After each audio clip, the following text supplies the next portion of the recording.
Hey, want to hear something interesting? Today, there's so many problems in the world, you can't even keep track of them. But we have activists to help us.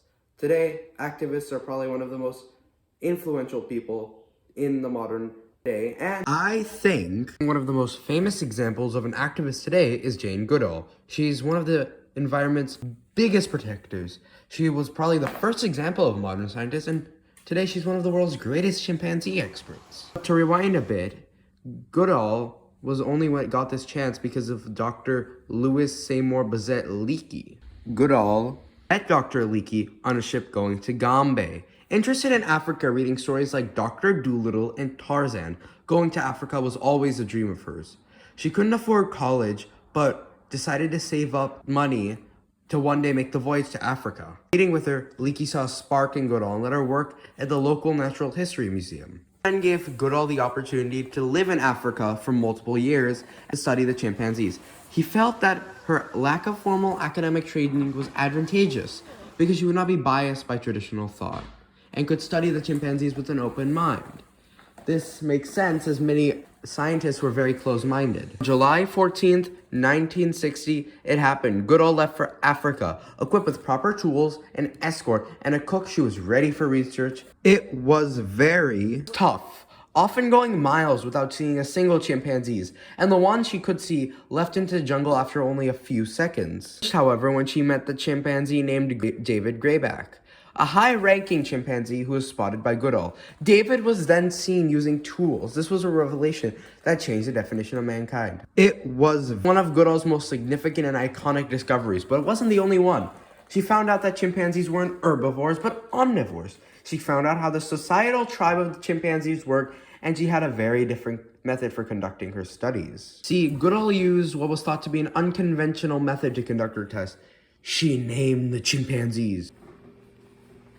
Blasphemy! It shook the scientific realm. And when she went to Cambridge in 1962, many scientists looked over or disproved her work as she looked at the chimps as living beings and not test subjects. This in turn made Goodall very mad, and in her anger wrote a book called My Friends, the Wild Chimpanzees, a book that was released to the general public and was loved incessantly. Goodall faced many challenges throughout Cambridge because many men didn't view her as a proper scientist. But Goodall still got a degree in 1966, and after getting a PhD, worked in Namibia for another 20 years. But something changed in her during a 1986 primatology convention, where she heard many talks of deforestation for study sites. This appalled Goodall. All her life, she was fascinated by the jungle, and to have her peers of her talk so openly about destroying the forests, it shook her to her very core. It took until 1990, when she saw the deforestation come into effect, that she then became a conservationist. She realized how the ecosystem was going to be compromised because of these scientific expedites. So in 1991, she made the Roots and Shoots program, which encouraged people young and old to take part in saving the environment. This movement proved successful enough that Goodall was able to make centers all over the world promoting chimpanzee research and environmental protection. Goodall has continued her efforts by going to many talks and meetings, as well as making many more books, documentaries, and even classes. Her movement and message have inspired generations of people. And I wonder how we can see the effects of Jane Goodall's activism in other activists.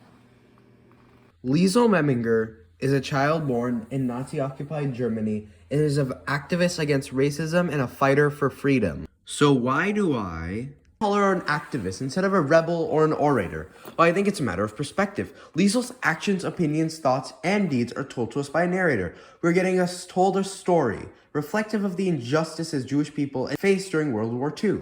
Racism, fascism, family separation, and death are all presented to us, and it gives the reader a new perspective on World War II. Is the perfect beacon of all these effects and atrocities have on somebody.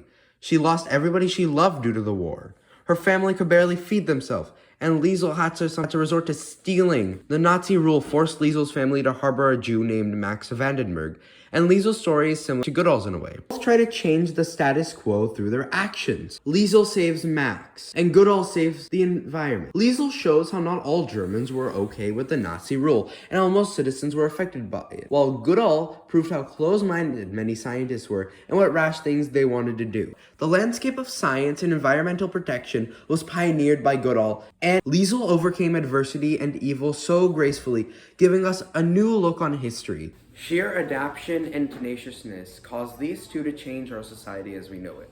And without them, many people wouldn't be able to voice their opinions. I think it's great to reflect on that and see how far we've come.